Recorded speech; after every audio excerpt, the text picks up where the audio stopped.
Oke, siapa di sini yang pengen banget masuk PTN impian, tapi nggak mau gambling kan? Go! Hari ini tahun 2026 pada peluang Anda semuanya. Tapi butuh strategi kan? Bukan cuma sebuah hoki saja. Oke, fokus hari ini bukan hanya pada kuota, tapi pada alur resmi dan juga peran pendamping yang akan kita lakukan bersama-sama. Oke, pertama-tama teman-teman, yuk kita lihat alokasi dulu kursi di PTN. Alokasi pertama ada di SNBP, ya sudah tahu ya, prestasi melalui jalur prestasi minimal ada 20%-nya. Nanti juga ada SNBT atau melalui tes ya, minimum 40%, itu adalah di PTN yang biasa, dan 30% untuk PTN yang berbadan hukum. Angka ini menunjukkan bahwa jalur tes ini adalah prioritas utama yang harus dipersiapkan dengan matang-matang ya. Oke, yang ketiga adalah seleksi mandiri. Ini bisa maksimal 50%, apalagi untuk PTN yang berbadan hukum, yang otomatis dia pasti lebih banyak. Ya, hari ini kita akan membahas tentang porsi SNBT yang besar. Maka kita harus sudah pastikan kita harus sudah siap.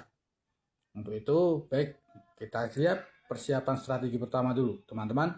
Sekarang kita masuk bagian persiapan pertama strateginya, yaitu adalah kita bahas dulu tentang materi tesnya. Apa saja yang bakal diujikan? Materi tes SNBT itu 2026 terdiri dari dua komponen utama ya, seperti tahun lalu. Tes pertama tes potensi skolastik atau orang yang punya TPS, dan tes literasi di sana. Pertama kita bahas dulu tes potensi skolastik atau TPS. Tes ini dirancang untuk mengukur kemampuan berpikir dan nalar kalian. Di sini tes TPS ada 4 subtes di dalamnya.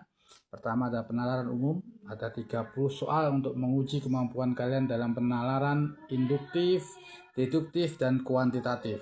Ya. Yang kedua ada pengetahuan dan pemahaman umum, jumlahnya itu 20 soal.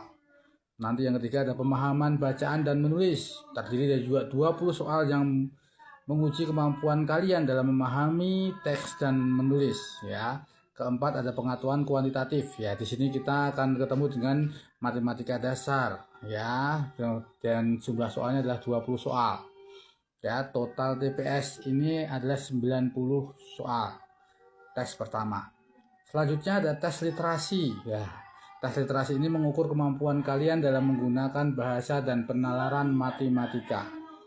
Ada tiga subtes ya di tes literasi ini. Literasi dalam bahasa Indonesia totalnya 30 soal, literasi dalam bahasa Inggris ada 20 soal, dan penalaran matematika tes ini terdiri dari 20 soal. Jadi secara keseluruhan durasi tes UTBK adalah